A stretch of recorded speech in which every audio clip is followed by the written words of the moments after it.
কি প্র্যাকটিক্যাল করায় কলেজে? কি প্র্যাকটিক্যাল করায়? ফিজিক্সের কি প্র্যাকটিক্যাল করায়?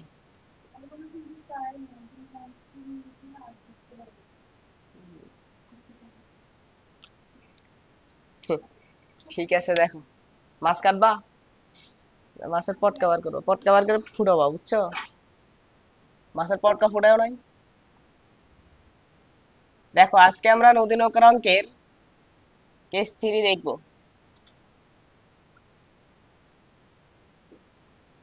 ন্যূনতম সময়ে নদী পার,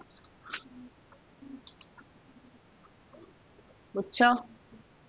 এক্ষেত্রে আমরা দেখবো আলফা ইজ ইকুয়াল 90 ডিগ্রি আসবে। হ্যাঁ, এটা আমরা বের করে দেখবো, সমস্যা নেই। তো তোমাদেরকে গতদিন আমি এরকম প্রশ্ন লিখে দিয়েছিলাম, তাই না? দেখো, আমি আর একটু আজকে কষ্ট করে লিখি, কারণ বোঝাতে হবে। কিলোমিটার প্রস্থ বিশিষ্ট বা বিশিষ্ট কোন নদীতে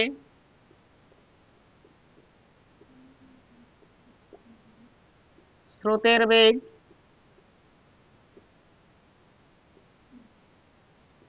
ইউ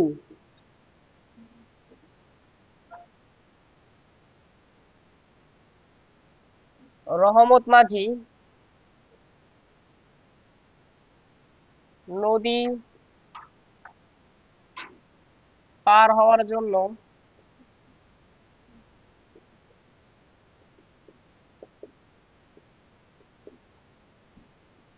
ভি বেগে নৌকা চালনা করলেন।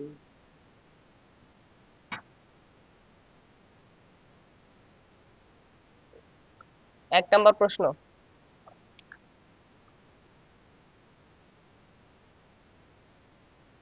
ন্যূনতম সময়ে নদী পার হওয়ার জন্য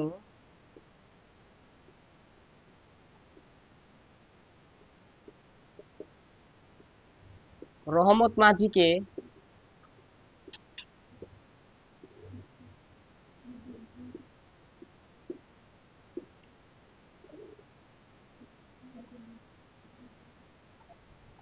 কোন দিকে নৌকা চালনা করতে হবে?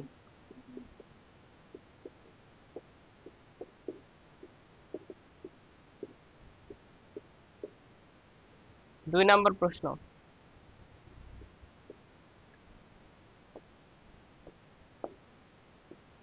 নৌকার লব্ধি বেগের মান কত?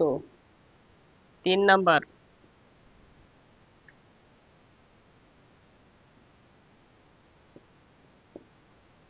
নৌকাটি কোন দিক বরাবর অপর পারে গিয়ে পৌঁছাবে?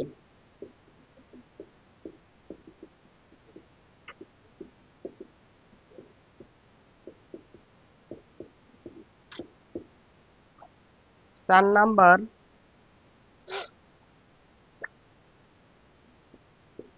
পার বরাবর অতিক্রান্ত দূরত্ব কত?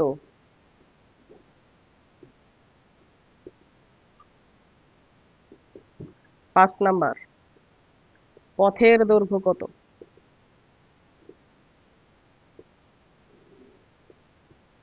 ঠিক আছে, এটা হলো আমাদের প্রশ্ন।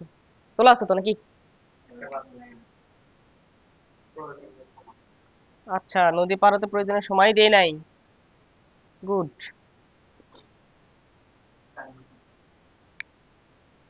ঠিক আছে, এটা মনে করো 5 নাম্বার, এটা মনে করো 6 নাম্বার, আর এটা কি বলতো, 4 নাম্বার।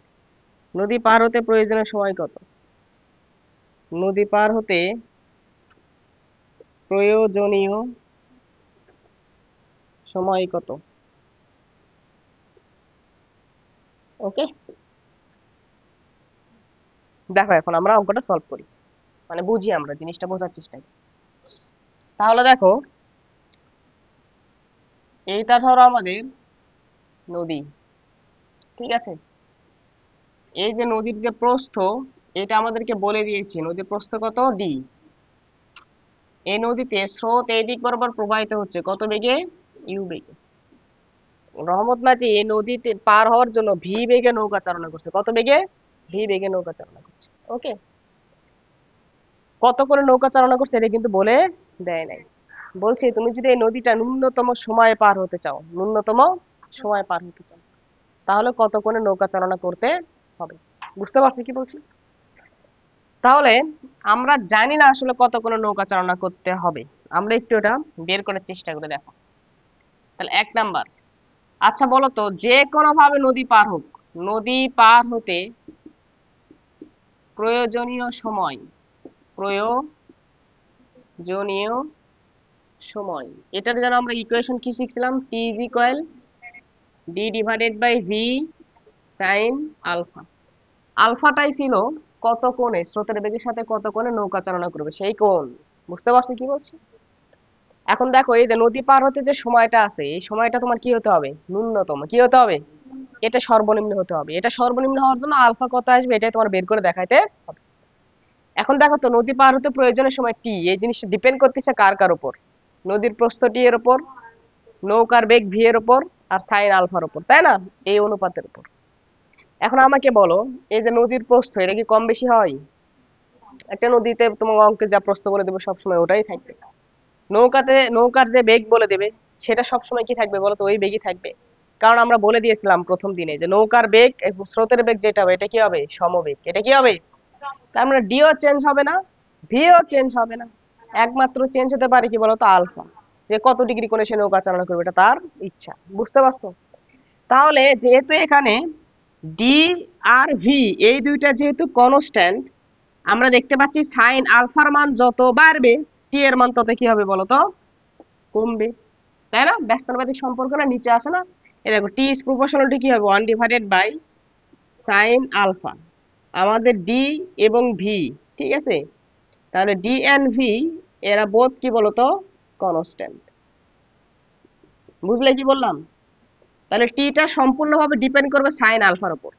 সাইন আলফা যদি সর্বোচ্চ হয় টিটা কি হবে বলতো, সর্বনিম্ন হবে। নিচে যত বড় সংখ্যা আসে ভাগফল তত কি হবে বলতো, ছোট হয়। বুঝতে পারছো?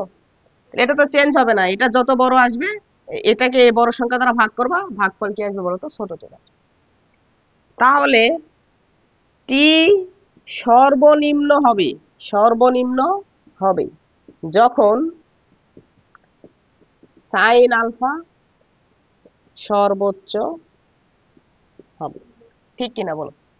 হুম, তাহলে টিটা সর্বনিম্ন পাবো আমরা যখন সাইন আলফা কি হবে বলতো, সর্বোচ্চ হবে। এখন বলো সাইন আলফার সর্বোচ্চ মান কত, 1। এটাই সাইন আলফার কি বলতো, ম্যাক্সিমাম ভ্যালু। বুঝা গেল কি বললাম? তাহলে সাইন আলফার মান যে যখন আমরা সর্বোচ্চ এখানে বসাবো টিটা কি পাবো বলতো, সর্বনিম্ন পাবো। এখন বলো সাইন আলফার সর্বোচ্চ মান কখন আসে, যখন alpha is equal sine inverse 1 লেখা। এটাকে ওই পাশে দিয়ে দাও।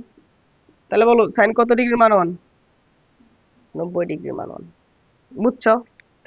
তাহলে এখান থেকে আমরা ডিসিশন নিতে পারছি টিটা তখনই মিনিমাম হবে যখন আলফাটা কি আসবে বলতো, 90 ডিগ্রি আসবে। বুঝছো? আলফা 90 ডিগ্রি মানে কি, মাঝি নৌকা নিয়ে কোন দিক বরাবর যাত্রা করবে, লম্ব বরাবর। বুঝতে পারছো কি বলছি? তাহলে এই তো এইটা হবে আমাদের আলফা, এইটা হবে আমাদের আলফা ইকুয়াল 90 ডিগ্রি। বোঝা গেছে কি বলছি? তাহলে এখান থেকে আমরা কমেন্ট লিখবো, অতএব ন্যূনতম সময়ে নদী পার হওয়ার জন্য মাঝিকে সর্বদা স্রোতের বেগের সাথে 90 ডিগ্রি করে নৌকা চালনা করতে হবে। বুঝতে পারছো কি বলছি? তাহলে দেখি আমরা, ন্যূনতম দূরত্বে নদী পার হওয়ার জন্য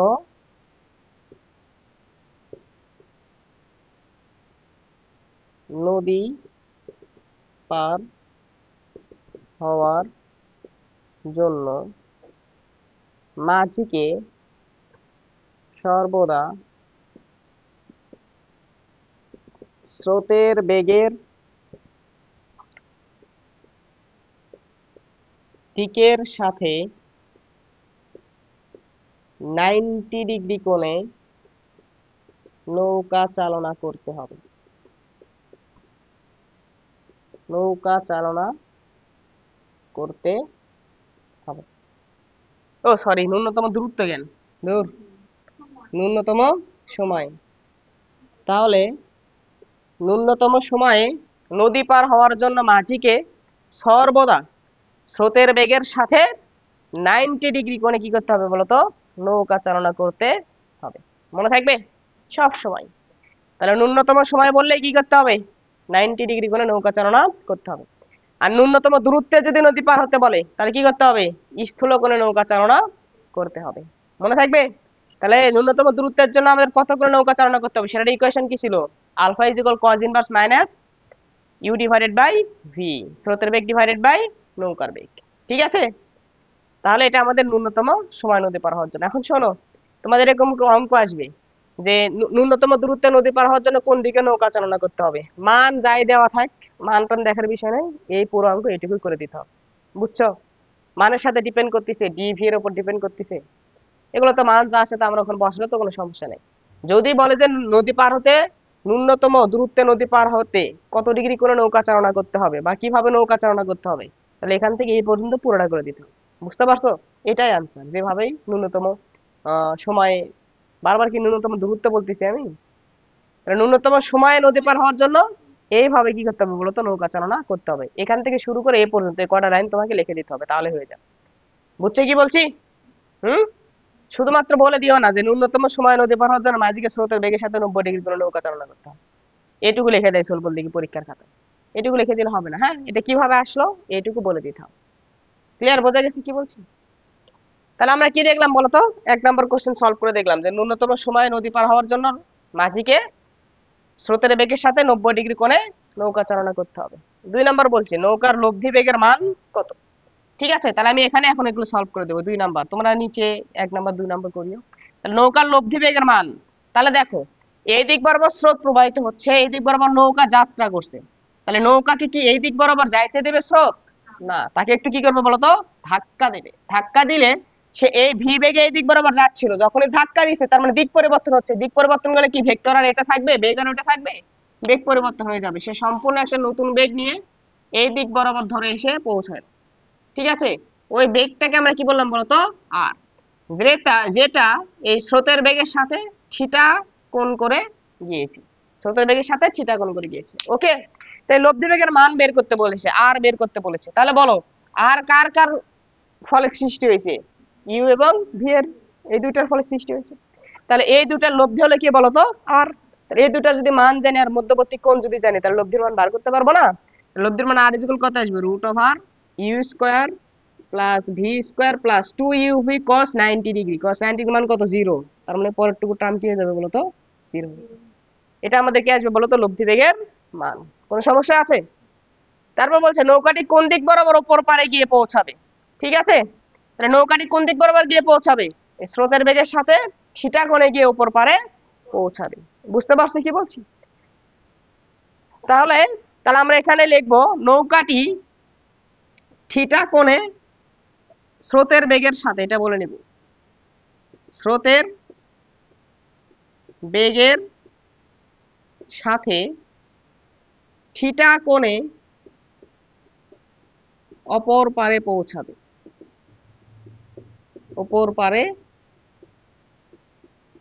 পৌঁছাবে। এখন আমরা থিটাটা কি করব বলতো? বের করে দেখাবো, তাই না? এই দেখো আমি এখানে থিটাটা বের করে দেখাচ্ছি এই পাশে। এটা তোমরা পারবা না? থিটা ইকুয়াল কি চলে আসবে বলো?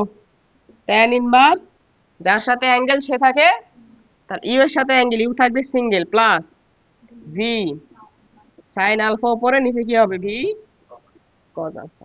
বুঝছো? সবকিছুই তুমি এখন জানো। বল আলফা কত ডিগ্রি? আলফা কত ডিগ্রি রে? 90 ডিগ্রি না? আলফা তো এখন 90 ডিগ্রি, তাহলে sin 90 ডিগ্রি এখানে বসাবো। তাহলে sin 90 ডিগ্রি বসালে কত আসবে উপরে? 1 চলে আসবে। তাহলে tan inverse v divided by কত? ইউ। cos 90 ডিগ্রি মান 0 না? এটুকু 0 হয়ে যাবে। তাহলে theta equal tan inverse v divided by u. Clear? বোঝা গেল? কোনো সমস্যা আছে? তারপর বলছি বলো পার বরাবর অতিক্রান্ত দূরত্ব কত? বলো পার বরাবর দূরত্ব কোনটা? এই যে এখানে নৌকা ছিল, মানে এইখানে ছিল, গিয়ে পৌঁছাছে কোথায়? এইখানে। তাহলে এইটা আমাদের কি হবে বলতো? পার বরাবর দূরত্ব, x.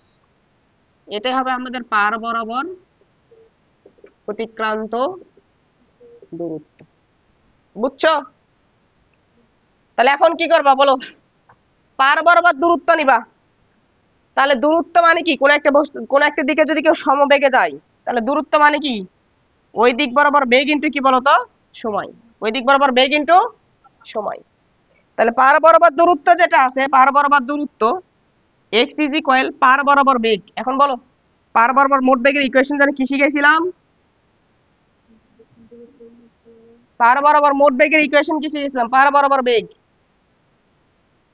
You plus V cos alpha into সময়। সময় মানে কত? T divided by V sine alpha. তাহলে কত আসবে দেখো, ইউ প্লাস ভি, আলফার মান কত ডিগ্রি জানো ভাইয়া? 90 ডিগ্রি। বসাও নিচে কো উপর T divided by V sine 90 degree. তাহলে এখান থেকে কত আসছে দেখো, এটা শূন্য চলে আসবে না? এখানে t d t divided by কেন নেই? D divided by V sine alpha, d divided by V sine alpha. তাহলে এখান থেকে এটা কত হয়ে যাবে? শূন্য হয়ে যাবে।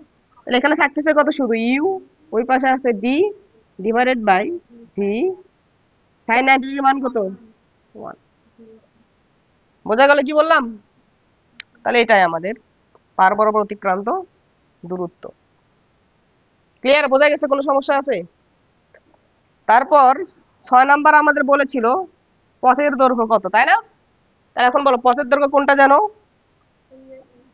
যে পথ বরাবর গিয়ে কি হয় বলতো? নৌকাটা পৌঁছায়। তো এটা হলো আমাদের এস, এটা হলো পথের দৈর্ঘ্য। পথের দৈর্ঘ্য, ঠিক আছে? তাহলে আমরা পথের দৈর্ঘ্য এক্স ইজ ইকুয়াল কিভাবে যেন বের করবো ভাইয়া? পথের দৈর্ঘ্য এস। তাহলে আমরা দূরত্ব নিচ্ছি, দৈর্ঘ্য মানে কি? দূরত্ব, তাই তো? দূরত্ব মানে কত? বেগ ইনটু সময়। কিন্তু যে দিক বরাবর আমরা বেগ দূরত্ব নেব, ওই দিক বরাবর কি নিতে হবে? বেগ নিতে হবে। তাহলে বলো পথের দৈর্ঘ্য বরাবর বেগ কত? আর পথের দৈর্ঘ্য বরাবর বেগ কত? আর ওই দিক বরাবর নৌকা গিয়ে পৌঁছেছে না? তাহলে আর ইনটু কি হবে বলতো? টি। তাহলে বেগ ইনটু কি বলতো? সময়। এটা হলো দূরত্ব। তাহলে আর আর এর মান তুমি এখানে বসাতে পারো, root over u square plus কত বলতো? V square. বসানোর দরকার নেই, আরটা বার করে নিয়ে আসবা। আর টি এর মান কত? D divided by V sine alpha. আলফার মান 90 ডিগ্রি বসালে কত চলে আসবে? 1 চলে আসবে। বুঝছো? তার মানে তুমি এটা লিখতে পারো আর ডি ডিভাইডেড বাই ভি। এটার সময় তুমি আরো একটা জিনিস লিখতে পারো। দেখো, এইটুকু বার করতে হবে না? এটা একটা সমকোণী ত্রিভুজ না? এটা হলো অতিভুজ, এটা লম্ব, এটা কি বলতো? ভূমি। তার মানে অতিভুজ ইকুয়াল কি হয়? রুট ওভার লম্ব স্কয়ার প্লাস ভূমি স্কয়ার। তাহলে root over D square plus x square. বুঝছো? এই তো লম্ব, এখান থেকে এইটুকু দৈর্ঘ্য হচ্ছে কত বলতো? ডি। এটা ভি না, ভি হচ্ছে ওই দিক বরাবর বেগ। বুঝছো? দূরত্ব নিতে হবে। তুমি দূরত্ব নিচ্ছ আর বেগ, এখানে বেগ বসাতে চাচ্ছ, ভি স্কয়ার দিবা, হবে তাহলে? তাহলে তুমি এখানে ভি কেন বললা? D, root over D square plus x square. তুমি এটা দূরত্ব নিচ্ছ, তাহলে এখানেও কি নিতে হবে? দূরত্ব নিতে হবে। এখানেও কি নিতে হবে? দূরত্ব নিতে হবে। এখানে যদি বেগ নিতে, তাহলে এখানে বেগ নিতে, এখানেও বেগ নিতে। দূরত্ব নিচ্ছ, এটা মনে রাখিও। হ্যাঁ, অনেক তোমাদের যে ব্যাচটা শেষ হয়ে গেছে, ওদের পরীক্ষা নিয়েছি, ওই একই কাজ করছে। পথের দৈর্ঘ্য এস ইজ ইকুয়াল, এখানে লিখছে V square plus x square. এদিক বরাবর ভি নিয়েছি। বুঝছো? এদিক বরাবর তো বেগ নেওয়া যাবে না রে ভাই, তুমি দূরত্ব বার করতেছো না? তাহলে তুমি দূরত্ব নিতে হবে, এখান থেকে এটুকু দূরত্ব নিতে হবে। তাহলে এখান থেকে এটুকু দূরত্ব মানে কি? প্রস্থ না? D root over D square plus x square. ও, আরেকটা জিনিস তো বাকি, 4 নাম্বার, তাই না? 4 নাম্বার তো আমরা লিখি নাই রে। এই 3 নাম্বারের পর 5, তারপর কত বলতো? 6। 4 নাম্বার কি বলছিলাম? নদী পার হতে প্রয়োজনীয় সময় কত? তাহলে বাংলা ভাষায় লিখলাম না, দেখো নদী পার হতে প্রয়োজনীয় সময় টি ইজ ইকুয়াল কত আসবে? D divided by V sine alpha. Alpha কত ডিগ্রি রে? 90 ডিগ্রি। তাহলে d divided by V sine 90 degree সমান কত আসবে? D divided by v. মজার ব্যাপার হলো এই যে সময়, এই সময়টাকে কি বলা হয়? ন্যূনতম সময়। এই সময়টাকে কি বলা হয়? এটাকে আমরা যখন এখানে 90 ডিগ্রি বসাবো, তখন টিটাকে কি লিখে দেবো? টি মিনিমাম লিখে দেবো। বুঝছো? তাহলে তাহলে ন্যূনতম সময় টি মিনিমাম সমান কত আসবে? D divided by v. D divided by v, মনে থাকবে? কোনো সমস্যা? সূত্র মুখস্থ করার দরকার আছে এটা আর এটা আলফার জায়গায় জাস্ট কত ডিগ্রি বসাবা, 90 ডিগ্রি বসাবা, তাহলে কত আসবে, ডি ডিভাইডেড বাই ভি চলে আসবে। তাহলে আমাদের 1 নাম্বার বের করা শেষ, 2 নাম্বার বের করা শেষ, 3 নাম্বার বের করা শেষ, 4 নাম্বার, 5 নাম্বার, 6 নাম্বার। বলো এই জিনিসপাতিগুলো কি নতুন, নাকি আমরা প্রথম দিন থেকে যেগুলো পড়তেছি সেগুলোই সেগুলোই না? ঠিক আছে।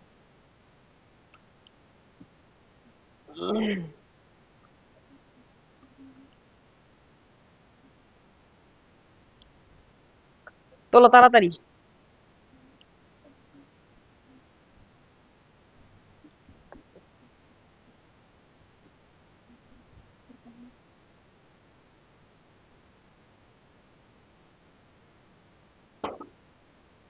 হয়েছে? দেখো বাসায় গিয়ে তোমরা প্রশ্ন তুলিও, প্রশ্ন তো তোমাদের কাছে আছেই, বুঝছো? 5টা প্রশ্ন তুলিও, সেম প্রশ্ন। তাহলে আমরা এই কেস থ্রির যে থিওরি গুলো পড়লাম, এটার আলোকে আমরা একটা কি করি বলতো, ম্যাথ সলভ করি। তাহলে এখানে যে নদীর প্রস্থ ডি ইজ ইকুয়াল তোমাকে কত কিলোমিটার বলে দিয়েছে বলতো, 4 কিলোমিটার। এই নদীতে স্রোতের বেগ তোমাকে বলে দিয়েছে 2 কিলোমিটার/আওয়ার। ঠিক আছে। রহমত মাঝি নদী পার হওয়ার জন্য 4 কিলোমিটার/আওয়ার বেগে নৌকা চালনা করলেন, তাহলে নৌকার বেগ ভি যেটা, এটার মান কত বলতো, 4 কিলোমিটার/আওয়ার। এখানে আমাদের চিত্র আগে অঙ্কন করা ছিল, এই জন্য আমরা বুঝতে পারতেছি কি হবে বলতো, সামনের দিকে যাবে, আমি আর মিশাচ্ছি না। ওকে। তাহলে এখন তো 1 নম্বর প্রশ্ন করছে ন্যূনতম সময় নদী পার হওয়ার জন্য রহমত বাজিকে কোন দিকে নৌকা চালনা করতে হবে, অর্থাৎ আলফার মানটা বের করতে হবে। তাহলে ন্যূনতম সময়, তাহলে নদী পার হতে প্রয়োজনের সময়, ওই তো তোমাদের 1 নাম্বার যা সলভ করে দিছি না, ওইটাই ঠিক সেম করতে হবে, থিওরিতে যা পড়ালাম। তাহলে হ্যাঁ, হ্যাঁ এইচ ডাব্লিউ করতে পারবো তো নাকি এটা? হ্যাঁ। তাহলে টি মিনিমাম সমান তোমরা কি লিখবা, d divided by p sine alpha. তাহলে এটা টি মিনিমাম কখন আসবে বলো, যখন আলফা 90 ডিগ্রি। তাহলে d divided by V sine 90 degree, বুঝছো? মানে কত আসবে, ডি ডিভাইডেড বাই ভি চলে আসবে। তাহলে এটা কখন আসলো, যখন alpha is equal 90 degree. Alpha কত আসলো বলো তো, 90 ডিগ্রি। বোঝা গেল? করতে পারবে না বাসায় গিয়ে? তাহলে আমাদের কি আসলো বলো তো, এই নিচে কমেন্ট লিখবে, ন্যূনতম সময় নদী পার হওয়ার জন্য মাঝিকে স্রোতের বেগের সাথে 90 ডিগ্রি কোণে নৌকা চালনা করতে হবে। তারপর বলছে কি, নৌকার লব্ধি বেগের মান কত। 2 লাইনের অঙ্ক এগুলো, বাসায় গিয়ে ধাপ ধাপ করে করবা। R is equal root over U square plus V square. U এর মান কত বলে দিছে রে, 2, তার মানে 4 প্লাস 4 বলে দিয়েছে, 4 4 কত আসবে বলো তো, 16।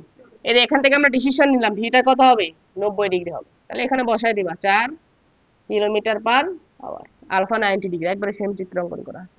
তাহলে রুট ওভার 20, তার মানে 2√5। ঠিক আছে, এত কিলোমিটার/আওয়ার, এটা হবে লব্ধি বেগের মান। 3 নাম লব্ধি বেগের দিক বার করতে পারবা না, থিটা ইকুয়াল কত আসবে, ট্যান ইনভার্স যার সাথে অ্যাঙ্গেল সে থাকে সিঙ্গেল। এই তো আমরা লব্ধি বেগটা কার সাথে অ্যাঙ্গেল ধরে নিয়েছি, ইউ এর সাথে। তাহলে ভি সাইন 90 ডিগ্রি, তাই না? সাইন 90 ডিগ্রি ওটা কি হয়ে যাবে, 1 হয়ে যাবে। U plus V cos 90 degree 0 হয়ে যাবে। তাহলে tan inverse u divided by v, u এর মান কত রে, না v divided by u, 4/2, tan inverse 2 করে দেখো কত ডিগ্রি আসে। তারপর 4 নাম্বার আমাদের কি ছিল বলো, হুম, নদী পার হতে প্রয়োজনীয় সময় কত, নদী পার হতে প্রয়োজনীয় সময়, তাহলে টি মিনিমাম এর সমান কত হবে, d divided by v. D এর মান কত বলে দিয়েছে রে, 4 কিলোমিটার। ভি এর মান কত বলছে রে, 4 কিলোমিটার/আওয়ার। তার মানে কত আসবে বলো, 1 আওয়ার। 5 নাম্বার, পার বরাবর অতিক্রান্ত দূরত্ব কত, তাহলে পার বরাবর অতিক্রান্ত দূরত্ব x সমান কত ছিল, u into d divided by v. কিভাবে আসলো, থিওরি দেখো, বুঝছো? তাহলে ইউ এর মান কত রে, 4, ভি এর মান কত, 4, সরি ইউ এর মান 2, 4 নিচে কত আসবে 4, তার মানে কত আসবে 2 কিলোমিটার। শেষ। 6 নাম্বার, পথের দৈর্ঘ্য কত, তাহলে পথের দৈর্ঘ্য s is equal root over d square plus x square. তাহলে ভাইয়া ডি এর মান কত, 4, তাহলে 16, আর এক্স এর মান কত বার করলাম, এটা 2, তার মানে 4 এর উপর স্কোয়ার করলে 16, 2 এর উপর স্কোয়ার করলে কত বলতো 4, তার মানে 2√5 কিলোমিটার। বুঝলে? শেষ, পুরো অঙ্ক শেষ। বুঝতে পারবে না? তাহলে এগুলোর জন্য কি করতে হবে, থিওরি ভালোভাবে জানতে হবে। থিওরি যেভাবে প্রমাণ করালাম, ওই থিওরিটা জানলে অঙ্ক করা তেমন সমস্যা হবে না। বোঝা গেছে কি বলছি, তোমার ওই চিন্তা করা লাগবে না, তুমি আগে এইগুলি চিন্তা করো, এগুলো বুঝছো? হ্যাঁ, করতে পারবা? ঠিক আছে। মিশিয়ে দিলাম। এই নদী নৌকা অঙ্কের যে 3টা কেস আছে, এই 3টা কেস আমরা কি করলাম বলতো, শেষ করলাম।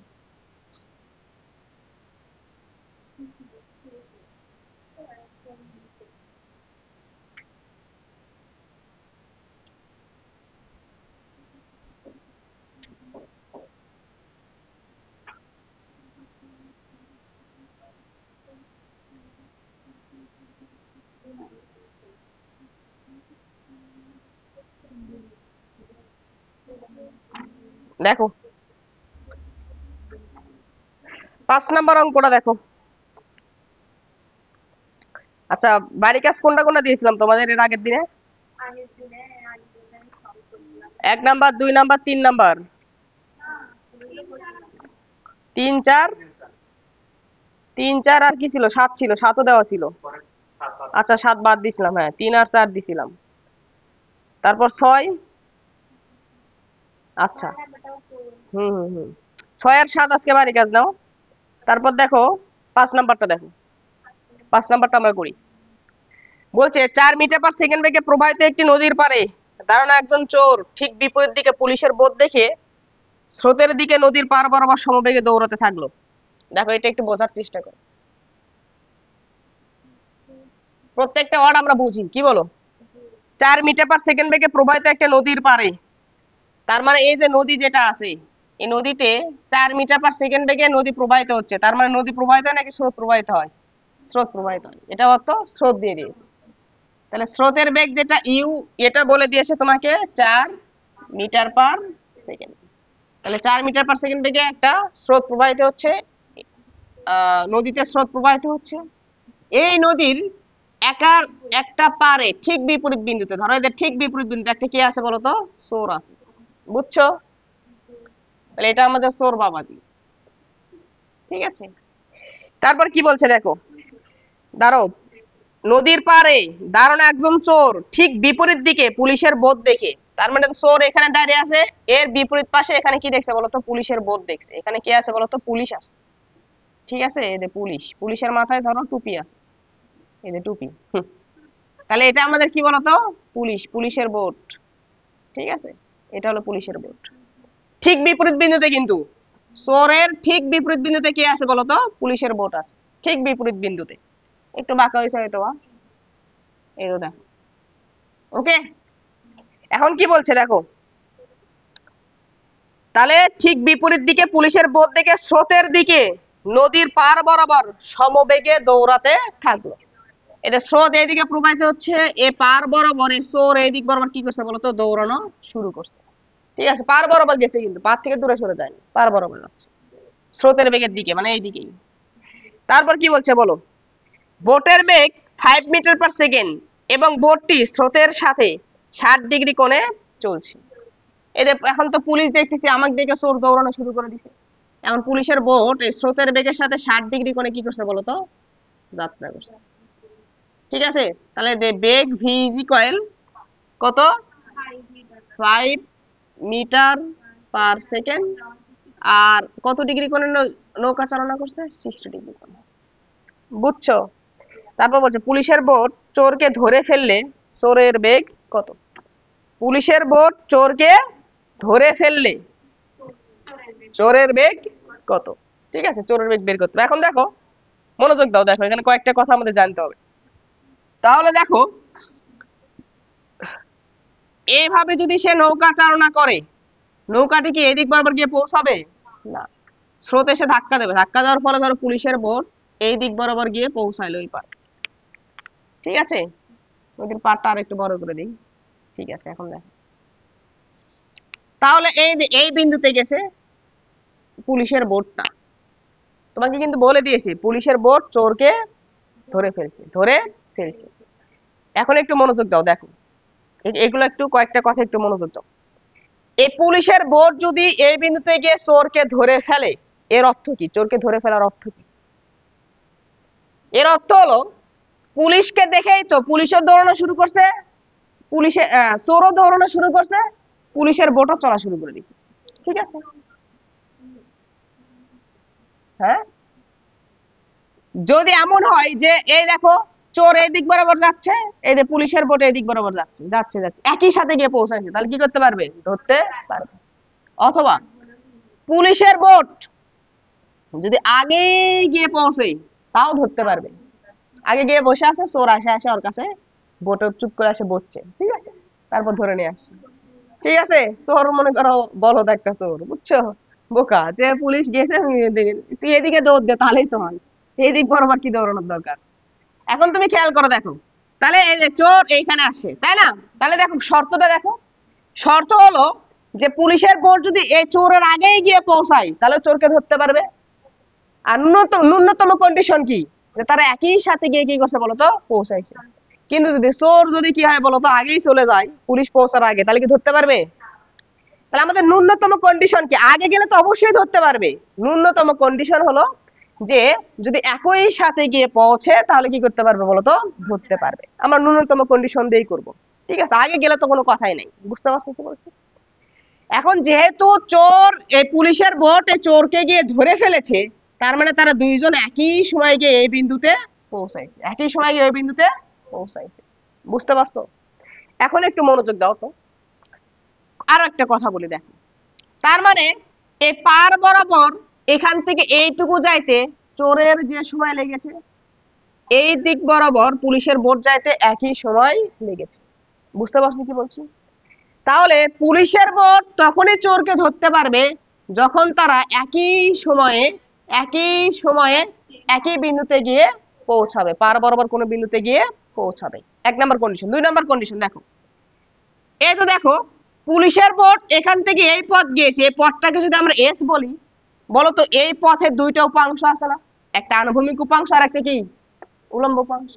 এই যে পুলিশের এই যে বোট যেটা আছে, বোটের পার বরাবর অতিক্রান্ত দূরত্ব যদি বার করতে চাই, তাহলে বোট ছিল এখানে, গিয়ে পৌঁছাইছে এখানে, এই যে এখানে গিয়ে পৌঁছাইছে, তার মানে পার বরাবর অতিক্রান্ত দূরত্ব এটুকু না?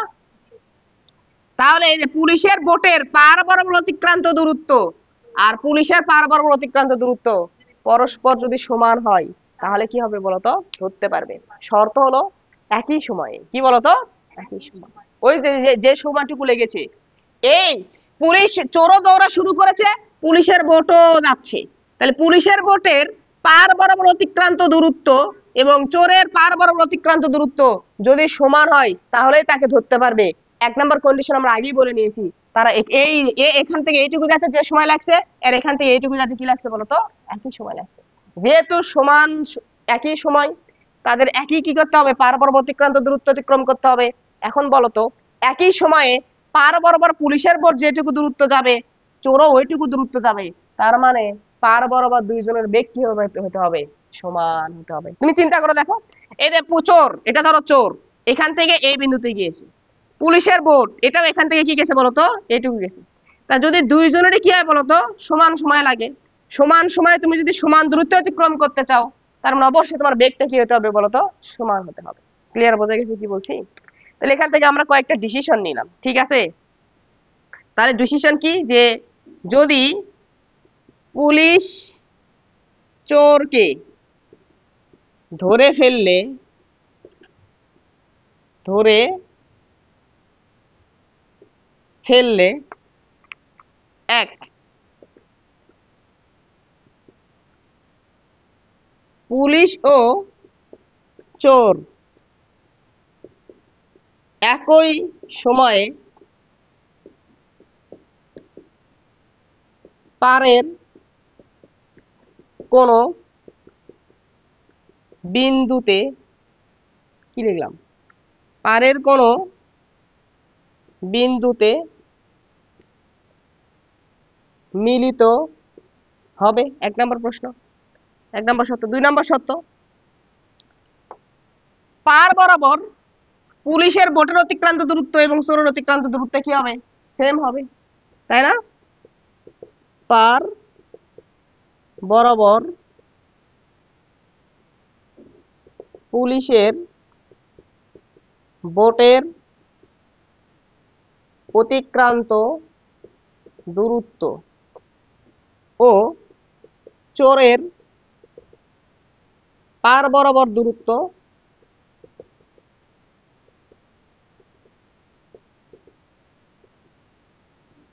সমান হবে।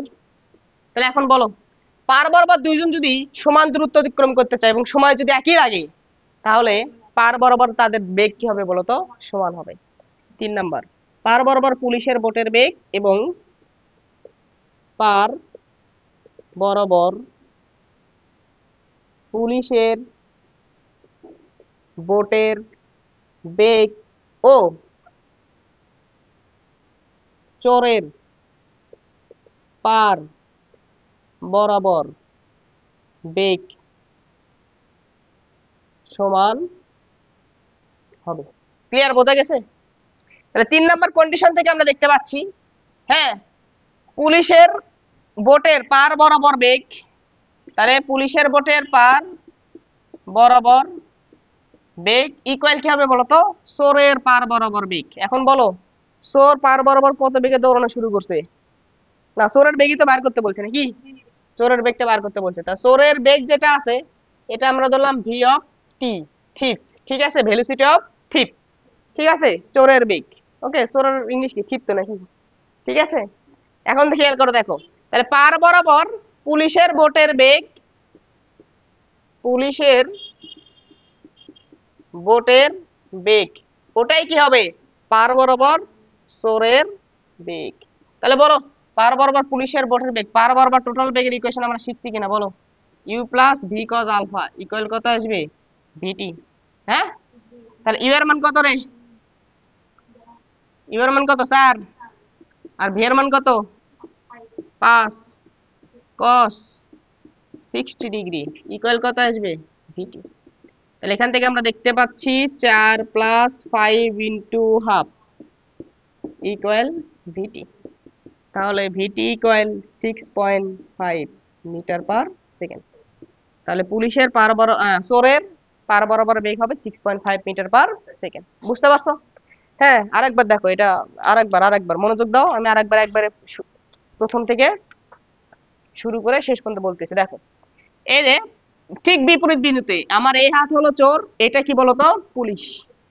এই চোর পুলিশকে দেখে চোর এই পার বরাবর দৌড়ানো শুরু করছে, স্রোতের বেগের দিকে দৌড়ানো শুরু করছে।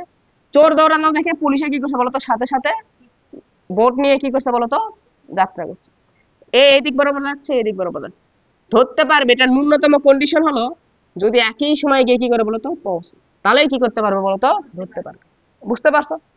তাহলে চোর ও পুলিশ, পুলিশের বোট এবং চোর যদি একই সময়ে পার বরাবর কোন একটা বিন্দুতে গিয়ে মিলিত হয়, তাহলে তাদেরকে ধরতে পারবে, মিলিত হবে। বুঝতে পারছো? ধরতে পারবে।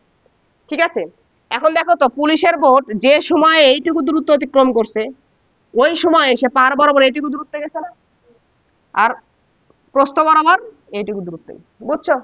তাহলে যেহেতু যে সময় এখান থেকে গেছে, পুলিশের বোটটা তির্যক ভাবে যাচ্ছে, এর অর্থ কি পুলিশের বোটের একটা পার বরাবর দূরত্ব আছে।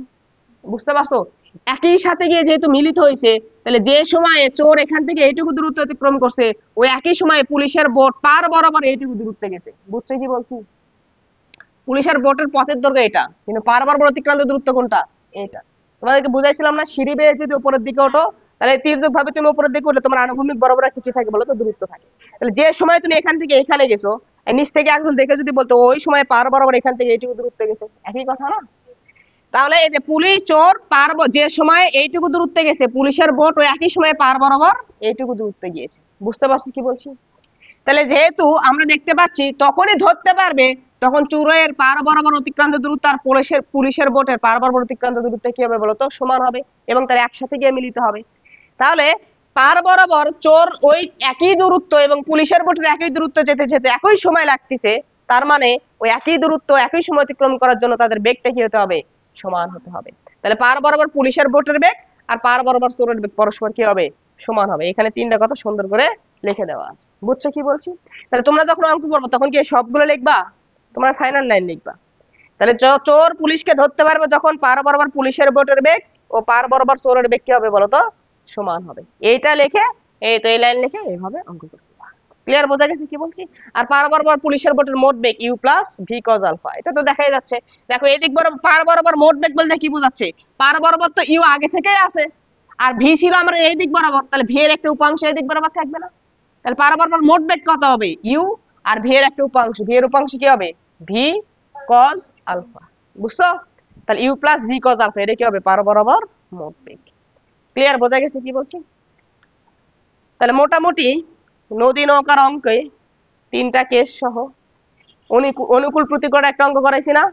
অনুকূলে প্রতিকূলে বেগ, হ্যাঁ গত ক্লাসে করাইছি তো। তারপর আজকে যে পুলিশের চোর চোর পুলিশের অঙ্কটাও দেখলাম। তা মোটামুটি ধরো যা করাইছি এইটুকু যদি বেসিক ক্লিয়ার থাকে আর কোনো অঙ্কতে আটকে মানে ইনশাল্লাহ, বুঝছো? তাহলে আমরা নদী নৌকার অঙ্ক শেষ করে দিলাম আজকে থেকে। হ্যাঁ দেওয়া আছে, দেখো তুমি। তাহলে আজকে ক্লাস এই পর্যন্তই। আল্লাহ হাফেজ।